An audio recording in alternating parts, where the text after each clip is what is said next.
विक्रम अर्जुन और प्रताप के साथ उस झरने के नजदीक पहुंच गया, मगर जैसे ही वो झरने के नजदीक पहुंचा, अचानक अर्जुन ने विक्रम को तेज धक्का दे दिया।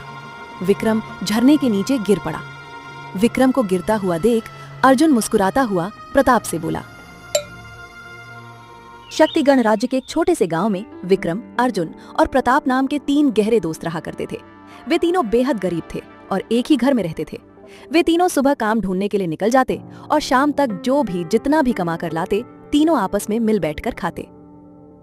एक दिन विक्रम उदास बैठा हुआ था कि तभी उसके दोनों मित्र अर्जुन और प्रताप उसके पास आकर खड़े हो गए। क्या बात है विक्रम, तुम इतने उदास क्यों हो? क्या हो गया भाई, बताओ। अब तुम्हें क्या बताऊं अर्जुन, अरे तुम तो जानते ही हो कि मैं पिछले 3 दिन से लगातार काम ही तो ढूंढ रहा हूं, मगर है कि मुझे कुछ काम मिल ही नहीं रहा। अरे तुम और प्रताप जितना कमा कर लाते हो ना, उसी से मेरा गुजारा चल रहा है। अरे मुझे तो अब मुझे शर्म आने लगी है तुम दोनों के साथ भोजन करने में भी। अरे अरे अरे, ये कैसी बातें कर रहे हो विक्रम? तुम हमारे मित्र हो। हाँ, अरे प्रताप सही कह रहा है विक्रम। देखो, हम जानते हैं कि तुम भी हम दोनों की तरह मेहनती हो, और ये बात और है कि तुम्हें 3 दिन से कोई काम नहीं मिल रहा। अरे हम दोनों जितना भी कमा कर लाते हैं उसमें तुम्हारा भी बराबर का अधिकार है, क्योंकि हम तीनों मित्र हैं भाई। क्यों, ठीक है ना? देखो, अपना मन छोटा मत करो। मुझे विश्वास है कि आज तुम्हें कोई न कोई काम मिल ही जाएगा। क्यों प्रताप, है ना? चलो हम लोग जाते हैं और शाम को मिलते हैं, बढ़िया बैठकर खाएंगे। इतना बोलकर अर्जुन और प्रताप अपने अपने काम से निकल गए और विक्रम भी उदास होता हुआ काम की तलाश में निकल गया। वो कुछ ही दूर चला था कि तभी उसकी पड़ोस में रहने वाली शांत ताई उससे बोली। अरे विक्रम, क्या बात है, तुम इतने उदास क्यों हो? विक्रम सारी घटना शांत ताई को बताते हुए बोला। पिछले 3 दिनों से मेरी कुछ भी कमाई नहीं हुई है शांत ताई। मेरे दोनों मित्र शाम तक कड़ी मेहनत करते हैं और बड़ी मुश्किल से भोजन का इंतजाम करते हैं। उसमें से वो भोजन मुझे भी खिलाते हैं। शांत ताई, मुझे डर है कि कहीं उनको ऐसा ना लग रहा हो कि मैं जानबूझकर काम नहीं कर रहा हूं। बैठे हुए खाने को मिल रहा है तो क्यों ही काम पर जाऊं, ऐसा उनको लग रहा होगा। मैं क्या बताऊं?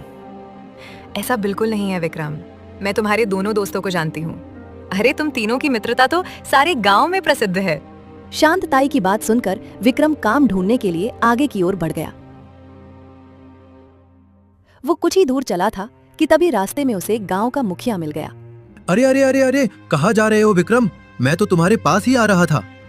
क्या हुआ मुखिया? भाई तुम तो जानते हो ना कि मेरा पत्थर की खानों का कारोबार है और मुझे एक मजदूर की जरूरत है। अच्छा हुआ भाई कि तुम मिल गए। मैं कुछ दिनों के लिए गांव से बाहर जा रहा हूँ। विक्रम खुश हो गया। मुखिया, मैं भी काम की तलाश में ही भटक रहा था। हाँ, बहुत बढ़िया। तो ठीक है, सुनो, मेरी पत्थर की खानें वीराना वन में हैं। तुम्हें लगातार 1 हफ्ते तक खानों पर ही रहना होगा। तुम गांव नहीं आ सकते। और हाँ, मैं 1 हफ्ते के काम के लिए तुम्हें केवल 20 मोहरे दूंगा भाई, ठीक है ना? 20 मोहरों का नाम सुनकर विक्रम थोड़ा उदास हो गया, क्योंकि पत्थर की खानों में बहुत मेहनत थी और इतनी मेहनत के लिए ये मजदूरी ना बराबर थी। विक्रम गहरी सोच में डूबते हुए अपने आप से बोला, हाँ, कुछ न मिलने से तो बेहतर ही है। इतना बोलकर विक्रम मुखिया से बोला, ठीक है मुखिया, मैं तैयार हूँ। हाँ, तो फिर जाओ। गांव से कुछ दूर जो वीराना वन है, वहां पर मेरी पत्थर की खान है। कुछ मजदूर काम कर रहे हैं, तुम भी वहीं चले जाओ। विक्रम मुखिया के बताए हुए स्थान पर चला गया और मेहनत से काम में जुट गया। रात के समय अर्जुन और प्रताप जब घर पर आए तो विक्रम को न पाकर वो दोनों पूरी तरह से घबरा गए। उन दोनों का मन विचलित हो गया। हाँ प्रताप, ये विक्रम हम दोनों से पहले घर आ जाता था, पर आज वो आया क्यों नहीं? अच्छा, वैसे ये भी तो हो सकता है ना कि आज भी उसे कोई काम न मिला हो और वो शर्म की वजह से घर ना आ पाया हो। वैसे भी वो बोल रहा था कि उसे हम दोनों के साथ भोजन करने में शर्म आने लगी है। अर्जुन और प्रताप को विक्रम की चिंता में रात भर नींद नहीं आई। अगले दिन वो दोनों फिर से अपने काम पर निकल गए। दूसरी रात विक्रम फिर घर नहीं आया। ऐसे ही 6 दिन बीत गए। 6 दिन बाद सुबह के समय प्रताप अर्जुन से बोला, भाई अर्जुन, आज हमें काम पे नहीं जाना चाहिए। अरे विक्रम 6 दिन से घर नहीं आया भाई, हमें उसे ढूंढना चाहिए। मेरे मन में तो बहुत बुरे बुरे विचार आ रहे हैं।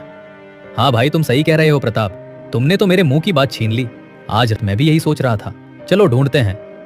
अर्जुन ने इतना बोला ही था कि तभी एक व्यक्ति जिसने बहुत ही कीमती वस्त्र पहने हुए थे, उन दोनों के पास आ पहुंचा। हाँ, यही है। मेरा नाम अर्जुन है और ये मेरा मित्र प्रताप है। आप कौन हैं? आप तो इस गांव के नहीं लगते। मेरा नाम रत्नसेन है। मैं दूसरे गांव में रहता हूँ। इस गांव में मेरा एक दूर का रिश्तेदार रहता है और मेरे रिश्तेदार ने जब मुझे बताया कि इस गांव में 3 बहुत ही गहरे मित्र रहते हैं जिनकी मित्रता की मिसाल दूर दूर तक प्रसिद्ध है, तो फिर मुझसे रहा नहीं गया। इसीलिए मैं तुम तीनों से मिलने के लिए चला आया। लेकिन ये तुम्हारा तीसरा मित्र कहाँ है? क्या नाम है? विक्रम? विक्रम कहाँ है? रत्नसेन ने इतना कहा ही था कि तभी विक्रम वहां पर आ पहुंचा। विक्रम को देखकर अर्जुन और प्रताप प्रसन्न हो गए। विक्रम, मेरे भाई विक्रम, तुम कहाँ थे यार? हम तुम्हें ही आज ढूंढने के लिए जाने वाले थे। तुम्हें पता है हमें तुम्हारी कितनी चिंता थी। अरे बिना बताए कहाँ चले जाते हो? अरे मुझे मुखिया के खान पर काम मिल गया था अर्जुन। और क्या, ये देख।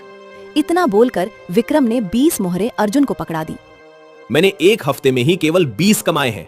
मैं जानता हूं कि ये बहुत कम है, लेकिन मुखिया ने मुझे केवल इतनी ही मजदूरी दी है। तभी प्रताप विक्रम से बोला, विक्रम और अर्जुन, तुम ध्यान से सुनो। हमारे लिए धन का कोई महत्व नहीं। हमारा सबसे बड़ा धन तो तुम हो भाई। तुम, मेरे मित्र, मेरे भाई। रत्नसेन तीनों की ओर देखकर बोला, वाह वाह वाह, तुम तीनों की मित्रता देखकर तो मुझे बहुत अच्छा लगा। इस संसार में बहुत कम मित्र ऐसे होते हैं जो एक दूसरे पर अपनी जान लुटाने के लिए तैयार रहते। मुझसे तुम्हारी ये गरीबी देखी नहीं जा रही। इसीलिए मैं तुम्हें वह रहस्य जरूर बताऊंगा जिस रहस्य के बारे में मैंने आज तक किसी को नहीं बताया। ये सुनकर तीनों दोस्त बुरी तरह से चौंक पड़े। पहले मैं इतना धनवान नहीं था, बल्कि मैं तुम्हारी तरह बहुत निर्धन हुआ करता था, गरीब एकदम। अच्छा, अगर आप गरीब थे तो फिर आप धनवान कैसे बने? उसके पीछे एक कहानी है, मैं तुम्हें बताता हूं। इतना बोलकर रत्नसेन उन तीनों को अपनी आप बीती सुनाने लगा। कुछ साल पहले रत्नसेन अपने घर पर आया ही था कि तभी उसका पिता उसकी ओर देखकर बोला, रत्नसेन, मुझे नहीं लगता कि तुम्हारी माँ स्वस्थ हो पाएगी। आप ही कैसी बातें कर रहे हैं पिताजी? अरे आप तो गांव के सबसे बड़े वैद्य हैं। आप भी हिम्मत हार जाएंगे तो फिर मेरा क्या होगा? बेटा, तुम्हारी माँ का इलाज एक विशेष प्रकार की जड़ी बूटी द्वारा ही किया जा सकता है। मालव नगर में एक पहाड़ी है। उस पहाड़ी के आगे एक बहुत बड़ी गुफा है। उस गुफा के नीचे एक विचित्र जंगल है जहां पर विशेष प्रकार के नील कमल के फूल उगते हैं। अरे, देखने में तो वो कमल के फूल ही हैं, मगर असल में वो एक जड़ी बूटी है जिसे खाकर बड़ी से बड़ी बीमारी दूर की जा सकती है। उसी को खिलाकर तुम्हारी माँ की बीमारी को दूर किया जा सकता है। लेकिन आज तक कोई भी उस पहाड़ी के आगे गुफा को नहीं ढूंढ पाया है बेटा। अब आप चिंता मत कीजिए पिताजी, मैं अपनी माँ को बचाने के लिए कुछ भी कर सकता हूं। मैं वो नील कमल के पुष्प जरूर लेकर आऊंगा और मैं तभी घर में कदम रखूंगा जब मैं अपने मकसद में कामयाब हो जाऊंगा। आशीर्वाद दीजिए पिताजी। इतना बोलकर रत्नसेन अपने घर से बाहर निकल गया और सीधा मालव नगर की ओर। मालव नगर पहुंचकर रत्नसेन पैदल पहाड़ी पर चढ़ गया। मगर रत्नसेन ने देखा पहाड़ी पर 3 अलग अलग दिशाओं की ओर जा रहे थे। ये तो तीनों अलग अलग रास्ते हैं। समझ नहीं आता कि आखिरकार गुफा इनमें से कौन से रास्ते पर पड़ेगी। चलो पहले इसमें चलकर देखता हूं। रत्नसेन पहले रास्ते पर चल पड़ा। रत्नसेन लगातार 2 दिन तक चलता रहा, मगर 2 दिन बाद रत्नसेन वापस आकर वहीं खड़ा हो गया। अरे, मैं तो वापस वहीं पर आकर खड़ा हो गया। रत्नसेन दूसरे रास्ते की ओर चल पड़ा, मगर दूसरे रास्ते पर 2 दिन तक चलने के बाद वो फिर से वहीं पर आकर खड़ा हो गया। थक हार कर रत्नसेन तीसरे रास्ते पर चल पड़ा, मगर तीसरे रास्ते पर भी उसके साथ वही हुआ। रत्नसेन हिम्मत हार कर अपने घर आ पहुंचा, मगर घर में ताला लगा देखकर रत्नसेन बुरी तरह से चौंक पड़ा। अरे, ये मेरे घर पर ताला क्यों लगा हुआ है? माँ और पिताजी कहाँ गए? तभी गांव का एक व्यक्ति वहां आ पहुंचा और रत्नसेन की ओर देखकर बोला, रत्नसेन, तुम्हारे पिता ने तुम्हारा बहुत इंतजार किया, मगर तुम नहीं आए। तुम्हारी माँ के चले जाने के बाद तुम्हारे पिताजी उस गम को सह नहीं सके। ये लो तुम्हारे घर की चाबियां। इतना कहकर उस व्यक्ति ने रत्नसेन को उसकी घर की चाबियां पकड़ा दी। रत्नसेन रोते हुए अपने आप से बोला, ये क्या हो गया? ये क्या हो गया? मेरी माँ की मौत बेकार नहीं जाएगी। अब तो मैं उस नील कमल के पुष्प को जरूर ढूंढूंगा ताकि किसी दूसरे इंसान की बीमारी से जान न जा पाए। मैं जरूर ढूंढूंगा, जरूर ढूंढूंगा। इतना बोलकर रत्नसेन फिर से उस पहाड़ी पर पहुंच गया जहां से 3 रास्ते जा रहे थे। रत्नसेन बहुत गौर से उन रास्तों की ओर देखने लगा। तभी रत्नसेन की नजर झाड़ियों पर पड़ी। रत्नसेन ने देखा कि घनी झाड़ियों से होते हुए एक रास्ता चौथी दिशा की ओर जा रहा था। अरे, इस पर मेरी नजर पहले क्यों नहीं गई? हो सकता है गुफा तक जाने वाला रास्ता यही हो। रत्नसेन उस रास्ते की ओर चल पड़ा। कुछ देर में रत्नसेन एक गुफा के ऊपर खड़ा हुआ था। रत्नसेन ने देखा कि गुफा के नीचे चट्टानें पड़ी हुई थीं और वहां पर नीले रंग के कमल के पुष्प उगे हुए थे और कमल के फूल के आसपास ढेर सारी चांदी की मुद्राएं और हीरों का ढेर लगा हुआ था। इतना बोलकर रत्नसेन चुप हो गया। फिर क्या हुआ? फिर मैंने कुछ कमल के पुष्प तोड़ लिए और वहां से ढेर सारी चांदी की मुद्राएं उठाकर अपने गांव आ गया और धनवान बन गया। अब मैं लोगों का इलाज मुफ्त में करता हूं और जब भी मुझे धन की आवश्यकता होती है मैं वहीं चला जाता हूं। इतना बोलकर रत्नसेन चुप हो गया। रत्नसेन तीनों की ओर देखकर बोला, तो तुम तीनों अभी के अभी मालव नगर की ओर चले जाओ। मालव नगर से कुछ दूर ही वह पहाड़ी है और ध्यान रखना, उस पहाड़ी के 3 रास्तों पर तुम्हें नहीं जाना है। वो 3 रास्ते केवल भ्रम में डालने के लिए हैं, जो एक तरह से भूल भुलैया है। तुम्हें उस चौथे रास्ते को ढूंढना होगा जो कि झाड़ियों में छुपा हुआ है और खजाने तक वह रास्ता झाड़ियों के रास्ते से होते हुए ही जाता है। ठीक है ना? ये लो। इतना बोलकर रत्नसेन ने कुछ चांदी की मुद्राएं अर्जुन के हाथ में थमा दी। यहां से मालव नगर बहुत दूर है। तुम तीनों के लिए ये चांदी की मुद्राएं यात्रा में बहुत काम आएंगी। ठीक है, चलो मैं जाता हूं। इतना बोलकर रत्नसेन वहां से चला गया। वाह, ये व्यक्ति तो बहुत ही भला निकला। आज के जमाने में भला कौन इतनी मदद करता है और ऐसी चीजें बताता है। बहुत भला व्यक्ति था।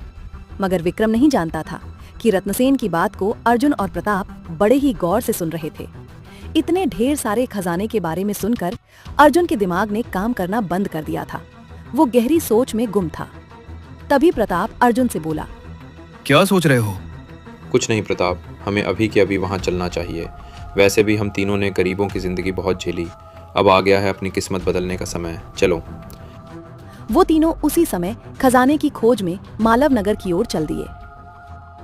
कुछ दिन तक चलते रहने के बाद वो तीनों मालव नगर में स्थित उस पहाड़ी के ऊपर चढ़ रहे थे। वो पहाड़ी जंगल से घिरी हुई थी।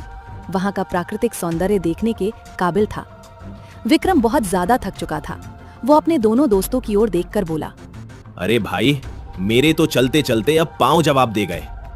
अरे रे दोस्तों, देखो भाई, मैं कुछ देर आराम करना चाहता हूं। क्यों ना हम तीनों एक वृक्ष के नीचे बैठकर कुछ देर के लिए आराम कर ले। क्यों भाई? हाँ हाँ विक्रम, क्यों नहीं। अगर तुम थक गए हो तो लेटकर आराम कर लो। हम दोनों को बहुत तेज प्यास लगी है। हम दोनों जब तक यहाँ कोई आसपास झरना ढूंढ कर आते हैं, है ना? अर्जुन की बात सुनकर विक्रम एक घने वृक्ष के नीचे लेट गया। देखते ही देखते उसे नींद आ गई। अर्जुन विक्रम को बहुत गौर से देखता हुआ प्रताप से बोला, प्रताप, मेरे दिमाग में कुछ चल रहा है। क्या सोच रहे हो? देखो, रत्नसेन ने बताया कि वहां पर बहुत सारा खजाना है। क्यों ना हम वो सारा खजाना एक साथ उठा लें, ताकि हमारे आने वाली 7 नस्लों को गरीबी का मुंह ही ना देखना पड़े। क्यों, क्या कहते हो? बात तो तुम सही कह रहे हो। अरे मेरी बात अभी खत्म नहीं हुई प्रताप। मैं और कुछ भी सोच रहा हूँ। बड़े कुल बुलाहट है मेरे दिमाग में। कहो तो बताऊं? हाँ हाँ, बताओ, तुम्हारे मन में क्या चल रहा है, बोलो। उस खजाने के हम 3 दावेदार। खजाना हम तीनों में बराबर बढ़ जाएगा। अगर हम विक्रम को अपने रास्ते से हटा दें तो खजाने के केवल 2 ही दावेदार हो जाएंगे, एक मैं और एक तुम। बोलो भाई, क्या बोलते हो? क्या? अरे तुम पागल हो गए हो क्या? विक्रम हमारा दोस्त है। तुम ऐसा सोच भी कैसे सकते हो? पागल कहीं के। अरे मूर्खों जैसी बातें मत करो। प्रताप, विक्रम कोई दूध पीता बच्चा नहीं है। मत भूलो, वो न जाने कितने समय से हम दोनों को मूर्ख बनाकर मुफ्त में भोजन खा रहा है। सच ये है कि वो कोई काम धंधा नहीं करता, और जो भी काम धंधा करता है हमें कुछ मोहरे देकर टरका देता है। वरना तुम खुद ही बताओ, मुखिया इतनी मेहनत के इतने कम दाम क्यों देगा भला? मुझे विश्वास है कि मुखिया ने इसे 20 मोहरे दी होंगी और वो अपनी पूंजी पहले से ही जमा कर रहा है। अरे वो हमको बेवकूफ बना रहा है। बेवकूफ, तुम्हें दिख नहीं रहा है क्या? अर्जुन की बात सुनकर प्रताप गहरी सोच में डूबता हुआ बोला, हाँ, बात तो तुम बिल्कुल पते की कह रहे हो, लेकिन इसको हम रास्ते से हटाए कैसे? अरे बहुत आसान है। हम सही मौका देखकर विक्रम को धक्का दे देंगे। हो गई दुर्घटना, और क्या। अर्जुन की बात सुनकर प्रताप के होठों पर मक्कारी की मुस्कुराहट आ गई। कुछ देर बाद विक्रम उठकर बैठ गया। उसे पता भी नहीं था कि उसके दोनों दोस्तों के मन में क्या चल रहा था। वो तीनों फिर से पहाड़ी के